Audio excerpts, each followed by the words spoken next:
سو دونوں نے اس درخت کا پھل کھا لیا تو ان پر ان کی شرمگاہیں ظاہر ہو گئیں اور وہ اپنے اوپر بہشت کے پتے چپکانے لگے، اور آدم نے اپنے پروردگار کے حکم کے خلاف کیا تو وہ اپنے مقصد سے بے راہ ہو گئے۔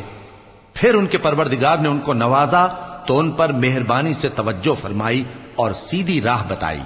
فرمایا کہ تم دونوں یہاں سے نیچے اتر جاؤ، تم میں بعض کے دشمن ہوں گے، پھر اگر میری طرف سے تمہارے پاس ہدایت آئے تو جو شخص میری ہدایت کی پیروی کرے گا وہ نہ گمراہ ہوگا اور نہ تکلیف میں پڑے گا، اور جو میری نصیحت سے منہ پھیرے گا اس کی زندگی تنگ ہو جائے گی، اور قیامت کو ہم اسے اندھا کر کے اٹھائیں گے۔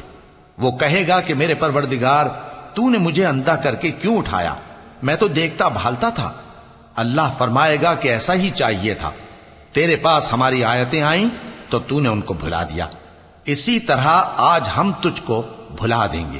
اور جو شخص حد سے نکل جائے اور اپنے پروردگار کی آیتوں پر ایمان نہ لائے، ہم اس کو ایسا ہی بدلہ دیتے ہیں، اور آخرت کا عذاب بہت سخت اور ہمیشہ باقی رہنے والا ہے۔ تو کیا یہ بات ان لوگوں کے لیے موجب ہدایت نہ ہوئی کہ ہم ان سے پہلے بہت سے فرقوں کو ہلاک کر چکے ہیں جن کے رہنے کے مقامات میں یہ چلتے پھرتے ہیں؟ عقل والوں کے لیے اس میں بہت سی نشانیاں ہیں۔ اور اگر ایک بات تمہارے پروردگار کی طرف سے پہلے صادر اور جزائے اعمال کے لیے ایک میعاد مقرر نہ ہو چکی ہوتی تو نزول عذاب لازم ہو جاتا۔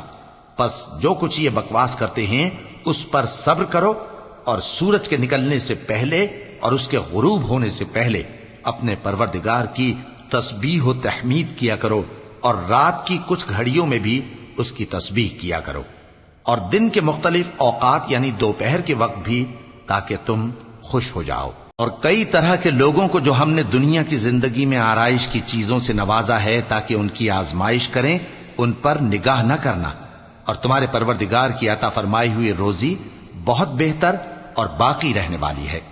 اور اپنے گھر والوں کو نماز کا حکم کرو اور اس پر قائم رہو۔ ہم تم سے روزی کے خواستگار نہیں، بلکہ تمہیں ہم روزی دیتے ہیں، اور نیک انجام اہل تقوی کا ہے۔ اور کہتے ہیں کہ یہ پیغمبر اپنے پروردگار کی طرف سے ہمارے پاس کوئی نشانی کیوں نہیں لائے؟ کیا ان کے پاس پہلی کتابوں کی نشانی نہیں آئی؟ اور اگر ہم ان کو پیغمبر کے بھیجنے سے پیشتر کسی عذاب سے ہلاک کر دیتے تو یہ کہتے کہ اے ہمارے پروردگار، تو نے ہماری طرف کوئی پیغمبر کیوں نہ بھیجا کہ ہم ذلیل اور رسوا ہونے سے پہلے تیرے احکام کی پیروی کرتے۔